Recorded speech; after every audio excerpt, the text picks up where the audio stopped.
신약성경 38쪽에 있는 말씀. 우리 다 함께 마태복음 22장 34절에서 40절에 있는 말씀을 합독하도록 하겠습니다. 예수께서 사두개인들로 대답할 수 없게 하셨다함을 바리새인들이 듣고 모였는데 그 중에 한 율법사가 예수를 시험하여 묻되 선생님, 율법 중에서 어느 계명이 크니까? 예수께서 이르시되 내 마음을 다하고 목숨을 다하고 뜻을 다하여 주 너의 하나님을 사랑하라 하셨으니 이것이 크고 첫째 되는 계명이요 둘째도 그와 같으니 내 이웃을 내 자신같이 사랑하라 하셨으니 이 두 계명이 온 율법과 선지자의 강령이니라. 아멘. 할렐루야. 율법과 선지자의 강령이니라 라는 제목으로 말씀의 은혜를 나누고자 합니다. 지난 시간 은혜를 나눈 것과 같이 사두개인들은 정말 말도 안 되는 논리로 부활이 없다라는 사실을 입증하려고 했습니다. 도저히 일어날 수 없는 그러한 사건과 예시로 말미암아 예수님을 오음에 걸려서 죽이려고 했던 것이죠. 그러나 예수님은 마태복음 22장 32절에 이렇게 답을 하시죠. 우리 다 함께 읽어보겠습니다. 나는 아브라함의 하나님이요 이삭의 하나님이요 야곱의 하나님이로라 하신 것을 읽어보지 못하였느냐. 하나님은 죽은 자의 하나님이 아니요 살아있는 자의 하나님이시니라 하시니.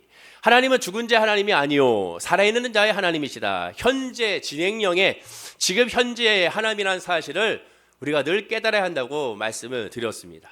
그러자 사두개인들은 마태복음 22장 33절에 무리가 듣고 그의 가르치심에 놀랬다라고 말씀하게 되죠.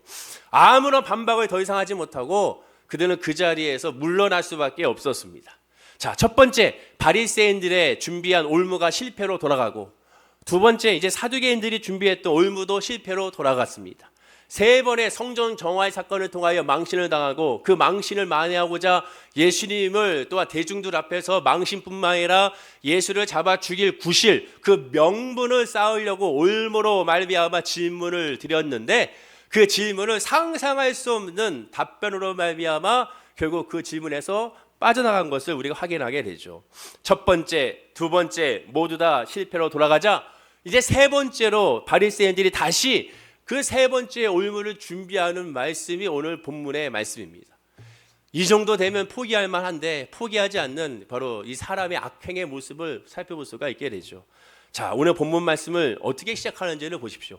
34절입니다. 우리 다 함께 한번 읽어볼까요? 자, 시작. 예수께서 사두개인들로 대답할 수 없게 하셨다함을 바리새인들이 듣고 모였는데, 사두개인들이 예수님께 대답할 수 없게 되었다는 소식을 들었습니다. 듣고 그들이 모였습니다. 모여서 회개해야지, 예수님을 메시아로 인정해야지, 예수는 왕, 예수는 그리스도, 백성들이 고백했던 것처럼 다윗의 자손이여 우리를 불쌍히 여겨달라고 호산나 호산나 찬양하는 모습으로 모인 것이 아니었습니다. 그들은 모여가지고 그럼 어떻게 하면 예수를 잡을 수 있을까를 또 모의하게 되죠.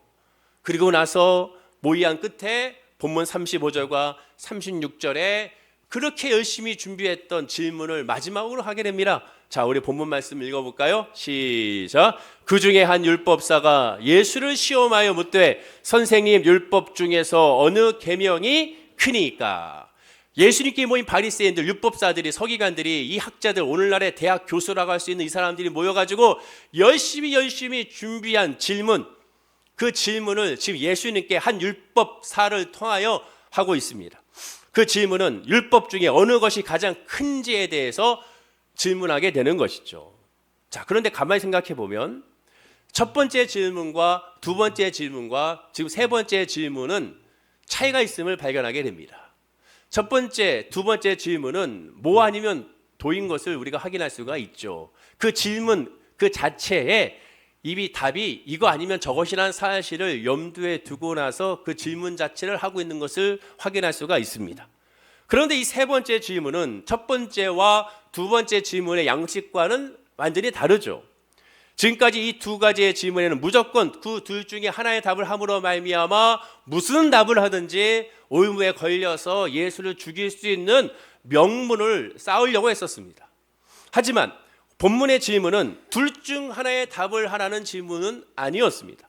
질문 자체에 그 답을 정해놓은 것이 아니었다는 것이고 또 다른 오답도 정해놓은 것이 아니었다는 것이죠. 무슨 답을 하든지 다 걸릴 수 있는 올무였습니다. 그런데 지금의 질문은 예수님이 어떠한 답을 할 수 있는 열어놓은 열린 그러한 질문과 답안지를 주고 있는 것을 확인할 수가 있게 되는 것이죠. 그럼 바리새인들이 정말로 예수님의 여태까지 의견의 다름을 인정하고, 야, 지금까지 예수님의 말씀을 들어보니 또한 바리새인들과 사두개인들이 그렇게 준비했던 그 질문의 올무를 이렇게 인간의 지혜를 뛰어넘는, 하나님이 아니고는 할 수 없는 답변을 했으니 예수는 그리스도야, 예수는 메시아야, 우리의 주, 우리의 만왕의 왕이야 라는 사실을 고백하기 위한 마지막 예수가 누군지를 알고 싶은 궁금증의 질문을 한 것인가? 즉 예수님의 가르침을 받겠다는 그러한 열망으로 갈망으로 질문한 것인가? 그게 아니라는 것이죠. 본문에 이미 답이 나와 있지 않습니까? 질문의 의도가. 바리새인들의 질문의 의도는 분명합니다. 본문 35절에 이렇게 말하죠. 예수를 시험하여 묻되. 이 질문은 예수를 알려고 하는 것이 아니라, 예수의 말씀 가르침을 들으려고 한 것이 아니라, 이 세 번째도 역시 예수를 시험하기 위해 예수를 잡으려고 하는 올무였다는 사실을 분명히 밝히고 있습니다. 바리새인들은 예전에 이스라엘 나라가 멸망했을 때, 북이스라엘도 멸망하고 바벨론에 의해서 남유다 왕국도 멸망했을 때 왜 이스라엘 우리나라가 이렇게 멸망할 수밖에 없었는가? 하나님의 나라가 어떻게 이렇게 멸망할 수밖에 없었는가? 무엇이 문제인가?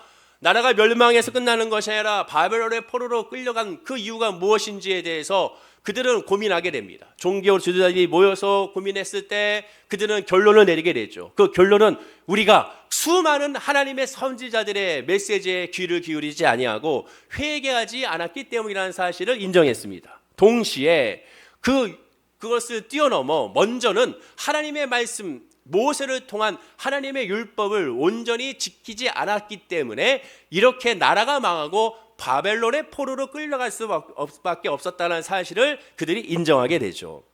너무나도 좋은 인정이었고 당연한 인정이었습니다. 근데 문제는 이것을 인정하고 나서 그럼 어떻게 하나님 앞에 바로 서고 어떻게 하나님을 잘 예배하며 하나님의 뜻에 어떻게 순종하고 하나님의 길을 갈 것인가에 대한 그런 고민과 그러한 문제로서 나가는 것이 아니라, 하나님의 말씀에 순종하지 않았으니까 그럼 하나님의 율법을 그럼 어떻게 하면 이 율법을 순종할 수 있을까로 접근한 것이죠. 하나님께 접근하는 것이 아니라 하나님 주신 율법을 순종하기 위한 해결책으로 접근한 것입니다. 그래서 율법을 어떻게 하면 더 엄격히 지킬 수 있을까? 다시는 이 율법을 안 지키는, 불순종하는 그런 문제가 생기지 않도록 율법을 지키기 위해 율법을 더 지킬 수 있는 율법을 또 만든 것이죠. 613가지 하나님의 모세의 율법을 지키기 위한, 강조하기 위한 617가지의 자기들이 만들어낸 율법을 지키기 위한 세부적인 규칙의 율법을 그들이 만들어낸 것입니다. 그리고 그 율법에 대한 계명의 중요도를 따지게 되죠. 하지만 아무리 중요도를 따지고 우선순위를 따졌어도 그 우선순위의 중요도에서는 모든 유대인들이 다 첫 번째로 여기는 규정은 이미 다 모두 유대인들이 다 동의하고 있었습니다. 즉 유대인들의 가장 큰 계명에는 의견의 불일치가 있을 수가 없었던 것이죠. 유대인들에게서 가장 큰 계명은 이미 정해진 답이 정해진, 즉 답정너와 같은 그런 모습이었습니다. 이미 답은 정해졌으니 너는 대답을 하라는 것이죠. 유대인들에게 있어서 즉 모든 계명의 첫 번째 계명은 이미 다 공통적으로 알고 있는 것이었습니다. 그것이 무엇인가? 그것은 바로 사진과 같은 쉐마입니다. 이스라엘아 들으라라는 말씀이죠. 신명기 6장 4절에서 5절입니다. 우리 다 함께 한번 읽어볼까요? 자, 시작. 이스라엘아 들으라. 우리 하나님 여호와는 오직 유일한 여호와이시니 너는 마음을 다하고 뜻을 다하고 힘을 다하여 내 하나님 여호와를 사랑하라. 이것입니다. 하나님을 사랑하라. 이스라엘 들으라. 이 쉐마가 바로 이스라엘 유대인들에게 있어서의 가장 큰 계명이요, 첫 번째 계명이요, 우선순위의 계명이라고 할 수가 있습니다. 613가지의 율법 가운데 1순위가 바로 이 계명이요, 617가지의 율법을 잘 지키기 위한 1순위도 바로 이 계명을 위한 그러한 계명이라고 할 수가 있게 된 것이죠. 예수님도 유대인이기 때문에 이러한 것을 모르지 않습니다. 그러니 예수님은 그 질문에 예수여 모든 계명 중에 가장 큰 계명이 무엇입니까? 라는 그 질문에 이렇게 답을 시작한 거예요. 7절이죠. 본문. 우리 읽어볼까요? 시작. 예수께서 이르시되 내 마음을 다하고 목숨을 다하고 뜻을 다하여 주 너의 하나님을 사랑하라 하셨으니, 자, 바로 이 쉐마를, 바로 예수님을 말씀해 주셨습니다. 모든 유대인들은, 다시 강조합니다, 최고의 계명으로 알고 있습니다. 심지어 문자적으로 적용하고 실행하고 있었습니다. 작은 종이에 기록하여 상자에 넣고 옷소매에 넣어서 항상 틈 많은 대로 이 말씀을 꺼내보고 묵상하고 암송하고, 또한 이 말씀에 의지하여 기도했습니다.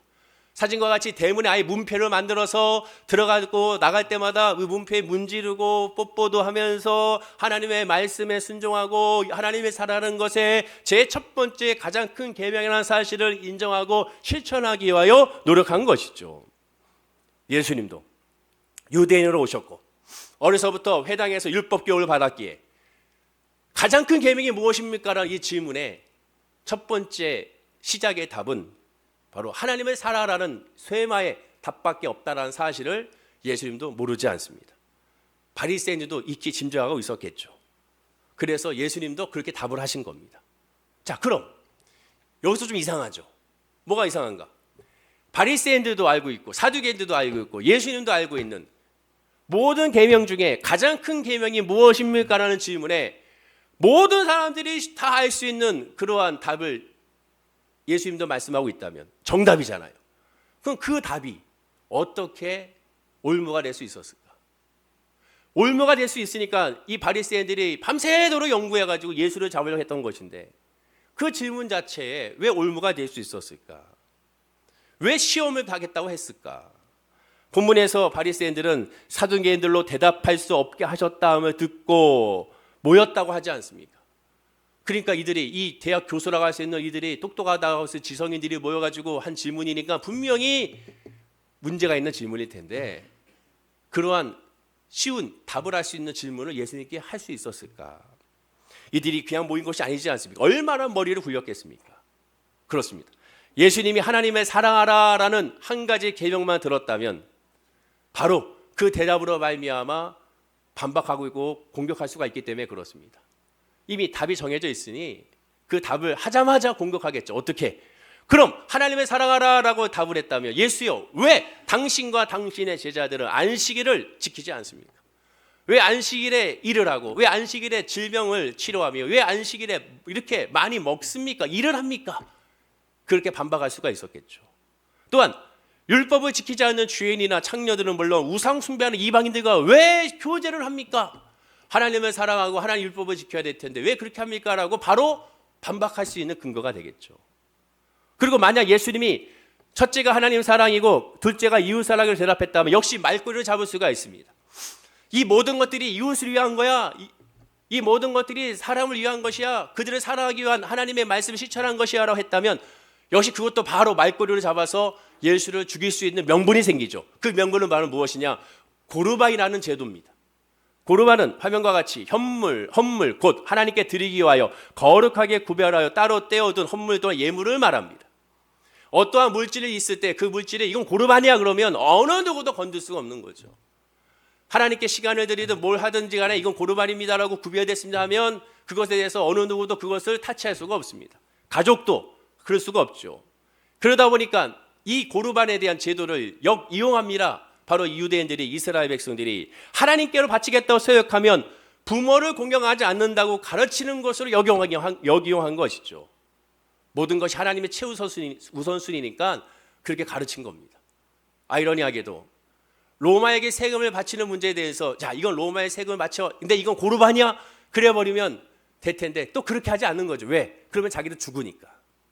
자기들이 이익에 맞춰서 고르반을 어쩔 때는 허용하고 어쩔 때 허용하지 않는 그들의 이중적인 모습을 또한 발견하게 되죠. 그래서 예수님은 이미 이 고르반 제도의 잘못된 점에 대해서 마태복음 15장 3절에서 9절에 이렇게 말씀하셨습니다.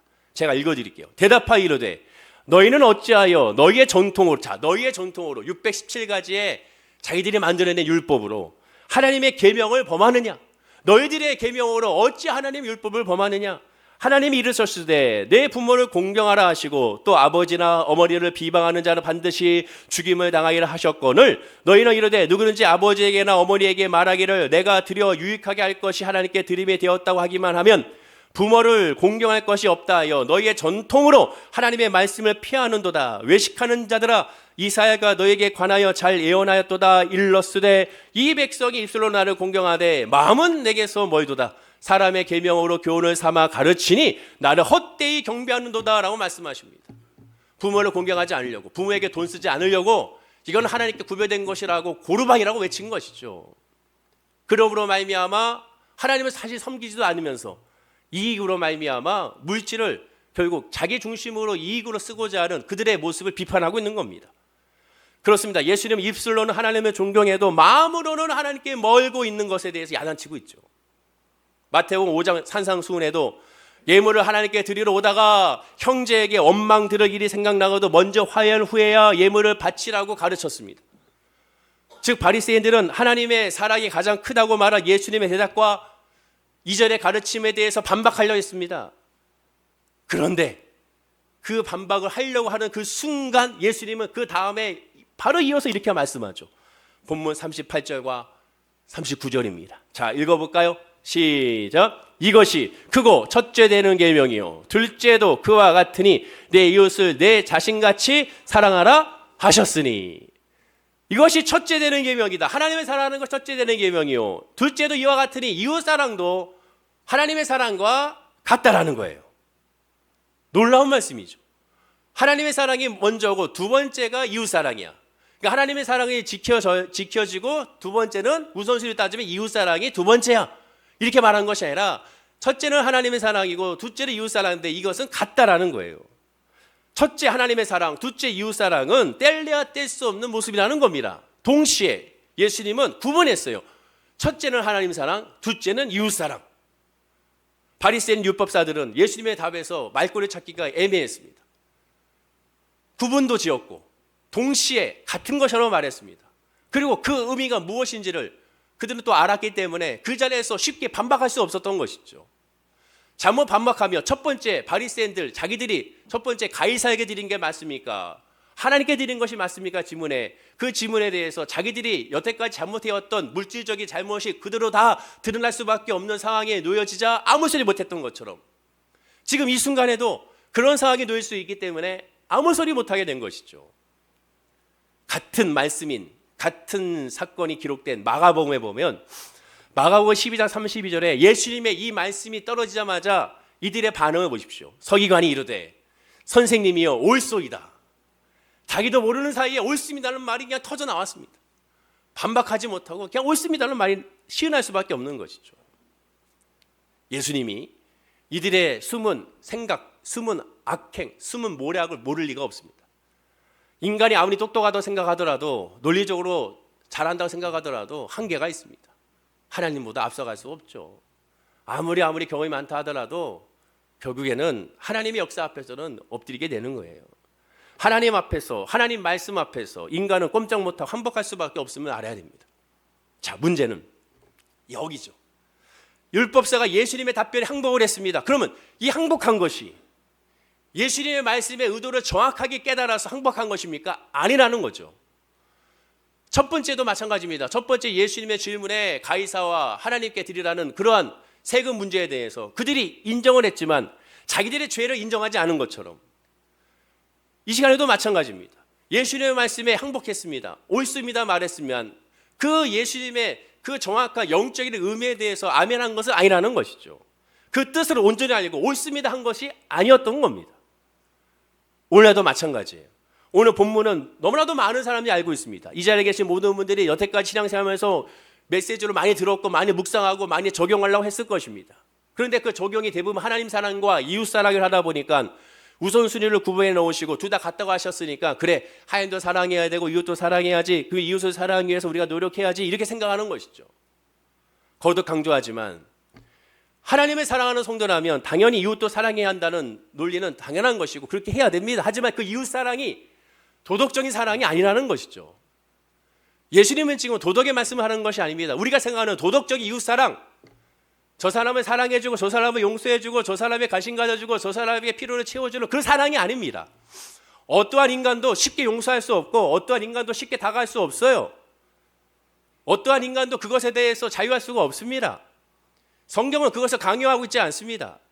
왜? 인간은 그것이 불가능하기 때문에, 내 스스로 불가능하기 때문에. 여기서 말하는 이웃사랑은 하나님 사랑이 도덕적인 사랑이 아닌 것처럼 이웃사랑도 도덕적인 사랑이 아닙니다.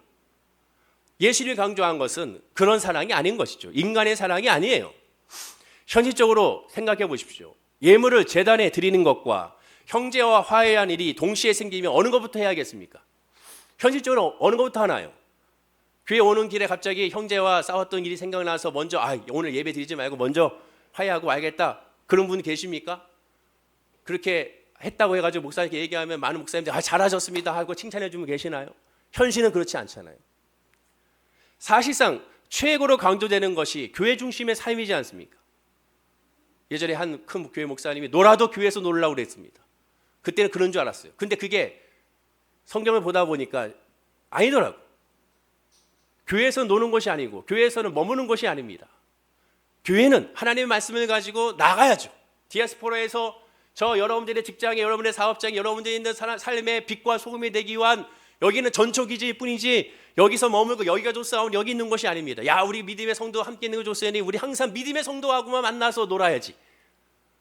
그건 하나님의 말씀과 부합되지 않죠. 예수님의 지상명령과 부합되지 않습니다. 하나님의 말씀과 성령의 충만함으로 말미암아 나가야죠. 복음을 들고 나가야죠. 교회에서는 오직 예배와 말씀과 기도로 말미암아 하나님의 말씀을 무장하고 그 무장한 채 나가야 되는 것이죠. 흩어져야 되는 겁니다. 본문에 기록한 누가복음 10장에 보면 이러한 질문과 답이 있은 후에 예수님은 바로 비유로 뭘 설명했느냐? 이 말씀에 대한 비유로 선한 사마리아인의 비유를 설명합니다. 선한 사마리아의 비유도 예전에 말씀드린 것처럼 이 도덕의 말씀이 아니었던 사실을 그 당시에도 말씀을 드렸습니다. 제사장이 하나님의 일에 바쁘다는 핑계로, 즉 보르반이죠, 길에서 강도 만난 동족의 공경을 외면한 채 그 죄를 범했다는 내용이죠. 교회는 성도들로 삶에서 산제사를 드리게끔, 즉 이웃을 내 몸과 같이 사랑하게끔 가르치는 것입니다. 교회에 모이기만 할 것이 아니라 그 일을 실천하게끔 가르치는 것이죠. 그 사랑도, 그 가르침이 도덕의 가르침이 아닙니다. 예수님의 뜻은 지금 문자 그대로 두 계명, 하나님 사랑과 이웃 계명의 우선순위나 중요도가 중요한 것을 말하는 것이 아닙니다. 하나님의 사랑이 같다고 했으니까 이웃 사랑이고, 이웃 사랑은 하나님의 사랑으로 드러난다는 거죠. 자, 요한일서 4장 20절을 보십시오. 이 말씀을 보면 더 자세히 알 수가 있습니다. 우리 한번 읽어볼까요? 시작. 누구든지 하나님을 사랑하노라 하고 그 형제를 미워하면 이는 거짓말하는 자니, 보는 바 그 형제를 사랑하지 아니하는 자는 보지 못하는 바 하나님을 사랑할 수 없느니라. 또 오해하지 마십시오. 요한일서 전체를 보십시오. 1장부터 이 말씀이 그래, 하나님을 사랑하러 하는 사람 형제 미워하면 안 돼. 미워하면 안 돼. 이 미워하는 것이 도덕적인 관념이 아닙니다. 복음의 관념인 것이죠. 하나님에 대한 사랑을 인간의 사랑으로 지금 격화시키는 내용이 아닙니다. 그렇다고 인간의 사랑을 하나님의 사랑으로 격상시킨 것도 아니에요. 하나님의 사랑은 이웃사랑으로 흘러갈 수밖에 없다라는 겁니다. 그리고 하나님의 이웃사랑은 하나님의 사랑으로 역시 드러날 수밖에 없다는 거. 왜냐? 이 사랑은 아가페 사랑, 복음의 사랑이기 때문에 그렇습니다. 도덕의 사랑이 아닌 아가페, 하나님으로 말미암은 사랑이기 때문에, 복음을 말하는 거기 때문에 그렇습니다. 저도 그렇고 당장 우리는 하나님을 사랑한 만큼 도덕적으로 이웃을 사랑할 수 없습니다. 나를 미워하고 나를 비판하는 사람을 쉽게 사랑할 수 없어요. 강요하지 마십시오. 인간에게 강요하는 순간 그 사람은 더 무너집니다. 도덕적으로 어느 누구도 그걸 강요할 수 없습니다. 용서를 강요할 수 없고, 화해를 강요할 수 없고, 권면을 할 수 있어도 그걸 강요할 수는 없습니다. 그건 또 다른 폭력이기 때문에 그렇습니다. 오직 하나님께서 원하시는 건 무엇입니까? 도덕적인 것이 아니라 하나님의 믿음, 복음 안에서의 사랑입니다. 그 복음 안에서의 사랑과 이웃사랑, 도덕적인 이웃사랑을 구분할 줄 알아야 되죠. 예수님은 도덕적인 사랑이 아닌 복음의 사랑을 말하고 있는 거예요.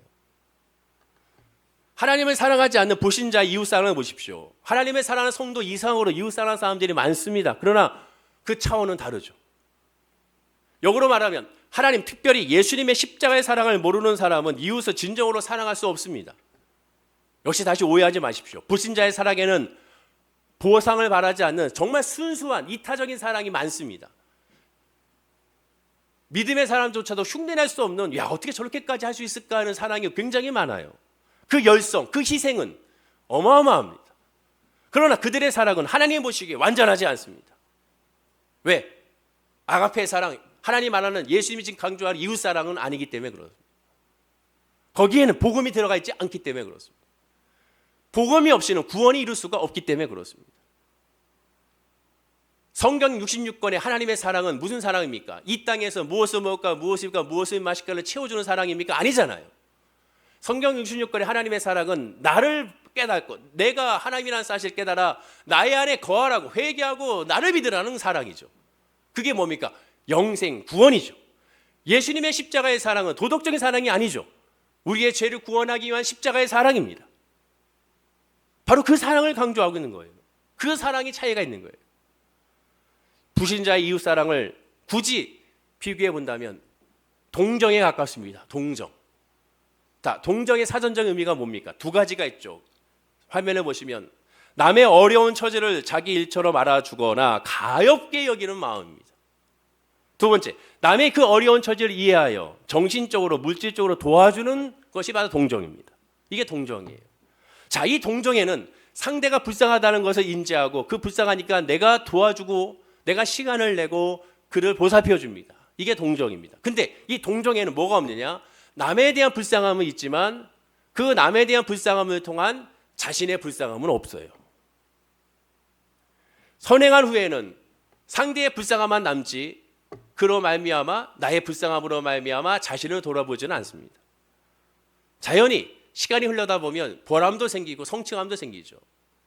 제가 늘 강조한 것처럼 세상은 보람을 강조합니다. 봉사와 헌신과 희생에 보람을 강조하지만 그러나 믿음의 사람은 보람을 강조하지 않습니다. 그 어떠한 우월감도 거기에 드러나지 않기 때문에 그래요. 바리새인들을 보십시오. 성전 미문에 나면서 안전뱅이가 구걸할 때마다 그들은 분명히 불쌍히 여기고 그들에게 동전을 갖다 줬습니다. 구제해 줬죠. 그러면서 동시에 성전에 들어가서 기도하면서 하나님 앞에서 우리는 구제했습니다. 우리는 선행했습니다라고 열심히 내었다고 하나님께 자랑스럽게 남들이 들리게끔 큰 소리로 기도하고 나아가 시장에 가서도 그렇게 기도하고 있음을 발견하게 되죠. 이게 세상적인 이웃사랑의 모습입니다. 또 강조하지만 그 세상 이웃사랑을 폄훼하는 것이 아니에요. 하나님 앞에 완전하지 않다는 거예요. 그런 사랑 우리도 본받아야 됩니다. 하지만 그것이 완전한 사랑은 아니라는 거예요. 그 성도의 이웃사랑은 뭡니까? 오늘 본문에 예수님 말하는 이웃사랑은 뭐예요? 동정이 아닌 공감에 가깝습니다. 자, 공감이란 뭡니까? 사전적인 의미로 남의 주장이나 감정, 생각 따위에 찬성하여 자기도 그렇다고 하는 느낌 또는 그러한 마음, 즉 상대가 불쌍하고 안타깝고 가련하고 너무나도 힘들어 보이기 때문에 눈물 나는 건 똑같습니다. 동정과 똑같아요. 하지만 그걸 통하여 나도 그렇다는 사실을 깨닫게 되는 거예요. 불쌍한 상대의 마음속에 성도가 들어가는 거예요. 그 감정에 동화되어 감정이입이 상태되는 겁니다. 상대만 불쌍한 것이 아니라 나도 함께 불쌍해지고 나도 불쌍하고 당신도 불쌍하고 그 불쌍함을 깨달아서 이 불쌍함을 해결할 것은 오직 뭐밖에 없다? 복음밖에 없음을 깨닫게 되는 거예요. 이 차이를 아시겠습니까? 공감의 이웃사랑은 무엇으로 상대를 돕습니까? 물론 내가 시간이 있고 물질이 있고 여러 가지가 있으면 그걸로 도와주려고 하죠. 근데 그 도와줌은 공감 있는 사람은 뭘로 향합니까? 이 도와줌은 예수를 발견하고 복음을 전하기 위한 하나의 수단에 불과한 거죠. 그리고 그 예수를 전함으로 말미암아 당신의 그 힘든 자리에서 당신의 그 질병에서 당신의 아픔과 상처에서 이것을 해결할 수 있는 분은 예수밖에 없어 복음밖에 없음을 깨달아 복음을 전하는 사람이 됩니다. 내 인간적으로 당신을 용서할 수 없으나 당신에게 복음이 필요하고 예수를 믿어야 구원을 얻는다는 생각으로 그 사람을 위해서 구원을 위해서 기도해 주는 사람이 되는 거죠. 생각해 보십시오. 철처지 원수와 천국에서 다시 만난다?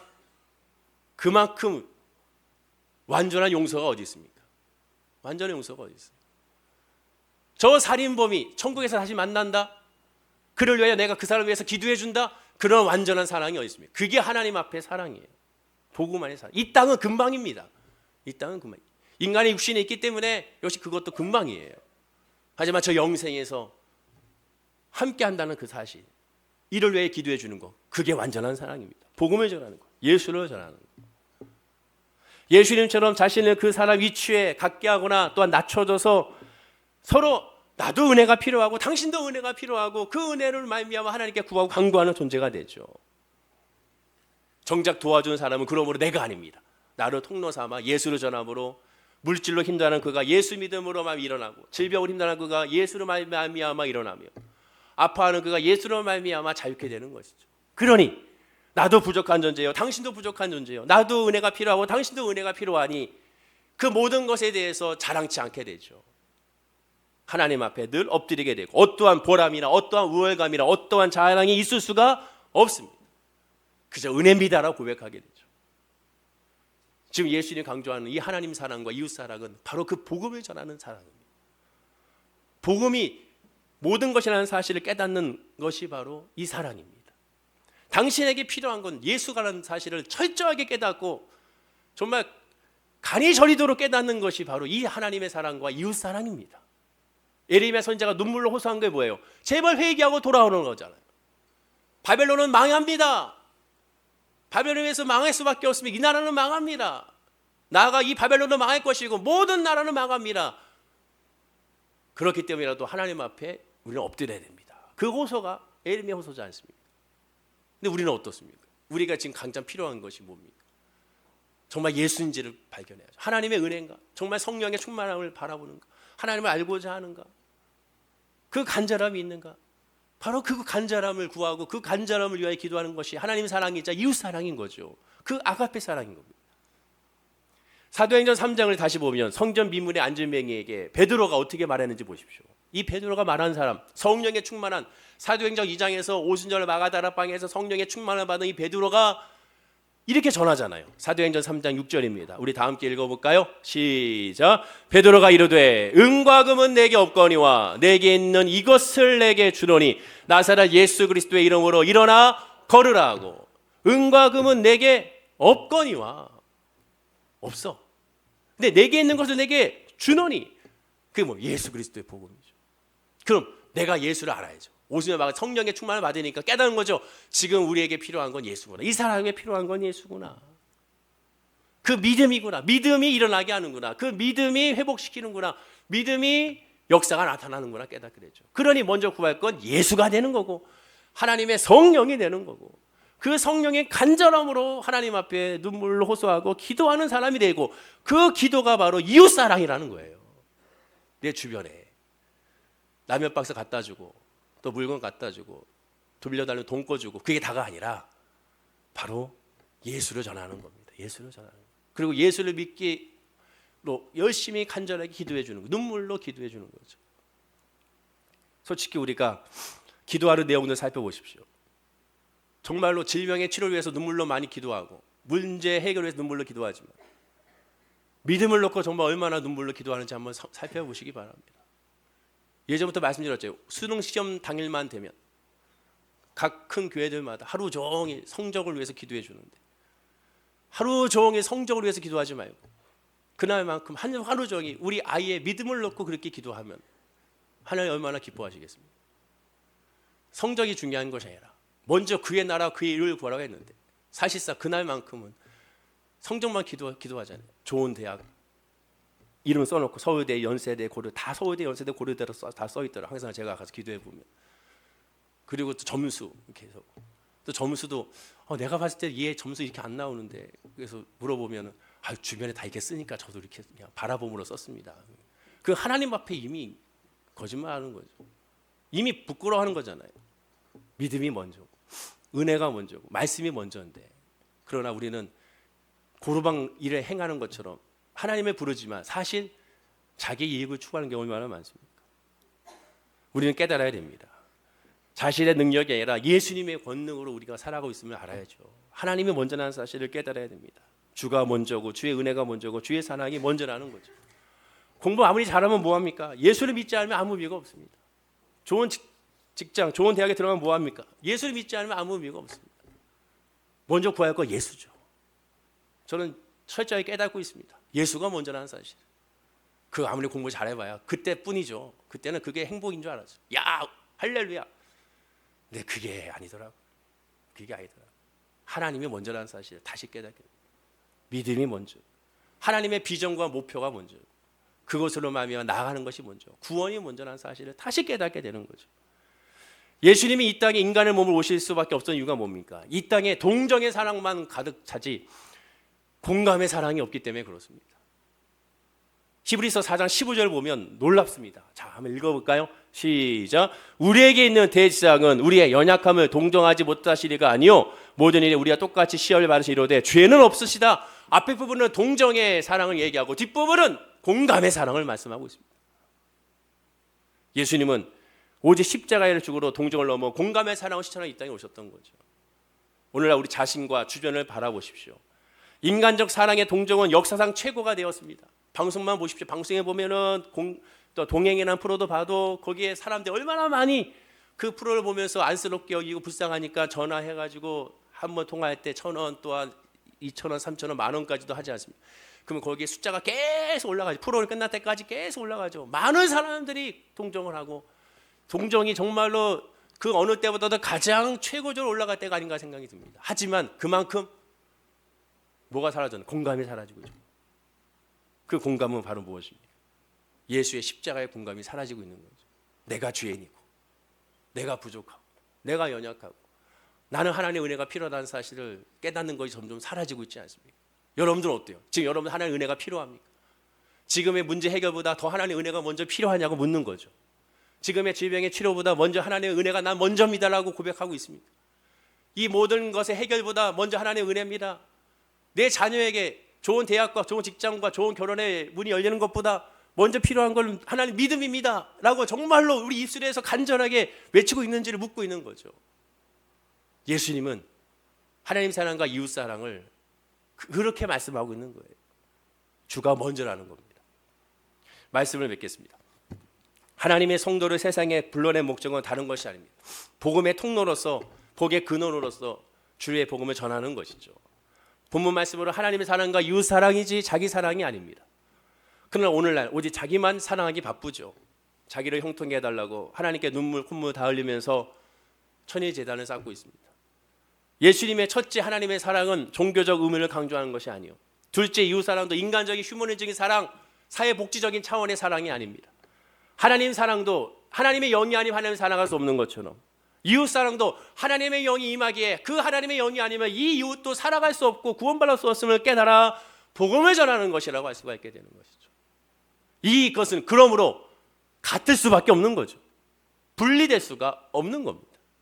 하나님의 사랑이 아니고서야 이웃 사랑이 안 되고 이웃 사랑을 깨닫는 사람은 하나님을 사랑할 수밖에 없음을 깨닫게 되는 것이죠. 복음, 하나님의 영이 아니면 불가능한 것입니다. 오늘 이 시간에 저와 여러분들의 믿음과 저와 여러분들의 이웃에 대한 사랑은 가족에 대한 사랑은 어디로 향하고 있는지를 한번 점검해 봐야 됩니다. 거듭 강조하지만 믿음이 먼저고 은혜가 먼저고 복음이 먼저입니다. 지금 하나님의 은혜로 살아가는 저와 여러분들이 되어야 될 줄로 믿습니다. 그러다 보니까 조급해집니다. 이것도 문제죠. 저의 개인적으로 너무 조급해지더라고. 제가 지금 저 아들이 지금 고등학교 성현이가 2학년인데 제가 고등학교 2학년 사실 아니죠. 아신 분 아시겠지만 아무튼 지금 그 나이인데 제가 예전에 92년도에 바로 이맘때부터 서서히 마음 가운데 왜 나는 하나님을 못 믿고 있지? 저 친구들은 열심히 예수를 믿는데 하고 억울하기 시작할 때가 딱 이맘때였습니다. 이맘때. 왜 저들은 열심히 저 친구들 찬양 열심히 하고 저렇게 아침 일찍 나와가지고 봉사하고 율동하고 뭐가 이렇게 재밌는지 율동 열심히 하고 모여가지고 기도하는데 계속 끊임없이 기도하고 시끄럽게 통성 기도하고 그런 뭐가 저렇게 행복한 거야. 슬슬 마음 가운데 그냥 짜증도 나고 하나님이 너무하다는 생각 들고 이런 생각 들 때가 딱 이맘때였습니다. 이맘때 그런 마음이 들면서 7월 달에 중고등부 수련회를 간다는 그럴 때 세상 처음으로 주여 나 하나님이 계신다면 나를 좀 만나 주십시오라고 구했던 때가 바로 이맘때였습니다. 제 아들이 지금 딱 이맘때니까. 근데 이맘때 있는 제 아들의 모습을 보면 전혀 그런 고민이 없는 것 같아요. 그러니까 마음이 조급해. 주여 하나님 나에게 그런 고민을 주신 것처럼 저 녀석한테도 좀 주시면 안 되겠습니까? 라고 기도하게 되죠. 그러니까 마음이 조급해지죠. 그 조급한 마음이 오늘 아침에도 나오면서 그런 마음이 있으니까 하나님께서 그런 이루어 주신 것 같습니다. 때가 되면 다 되니까 알지 않느냐. 너는 답을 다 안다고 너도 설교하잖아. 그러니까 기다리라는 거죠. 하나님의 때가 좋은 때라는 거 네가 얘기하잖아. 하나님이 다 알아서 하신다고 얘기하죠. 넌 기도만 하고 바라만 보고 있으라고 말하고 있다고 또 얘기하고 있지 않느냐. 그래서 하나님께 또 기도합니다. 알겠습니다. 기도하겠습니다. 기도의 자리를 놓치지 않겠습니다. 하나님 역사하여 주옵소서. 그러니 하나님 내 마음에도 그를 향한 평안을 주옵소서 또 기도하게 됩니다. 저뿐만 아니라 여러분도 마찬가지입니다. 믿음으로 말미 하나님을 바라보고 조급해하지 맙시다. 인내를 가지고 하나님께 기도하게 되면 하나님을 구하는 자 결코 예외치 아니하고 하나님을 바라보는 자 반드시 만나게 하실 것이고 그리고 반드시 예수 안에 위로와 평안과 소망을 우리에게 부어주게 될 줄로 믿습니다. 기도하겠습니다. 아버지 하나님 그렇습니다. 사랑하는 모든 성도님들에게 그러한 믿음의 은혜가 임하게 하여 주시옵소서. 우리가 하나님의 진정으로 살아가고 있는지를 점검하기 원합니다. 예수님의 십자가의 권능과 은혜를 제대로 알고 있는지를 점검하기 원합니다. 내 자신부터 십자가 안에서 볼 때 가장 불쌍한 존재라는 사실을 깨닫고 있는지를 살펴보기 원합니다. 힘들기 때문에 아프기 때문에 고통스럽기 때문에 답답하기 때문에 막혀있기 때문에 알지 못하기 때문에 비전이 없기 때문에 목적이 없기 때문에 사람이 믿기 때문에 지긋지긋한 삶이라고 고백하기 때문이라도 그러니 우리에게 필요한 건 여호와 하나님의 은혜와 성령의 역사임을 온전히 깨달아 그러니 주를 구하고 주의 은혜를 구하는 우리의 믿음 우리의 고백이 되게 하여 주시옵소서. 그 믿음으로 말미암아 하나님의 사랑이 우리 이웃 사랑으로 흘러갈 수 있도록 복에 복을 더하여 주옵소서. 감사드리며 예수님의 이름으로 기도드립니다. 아멘.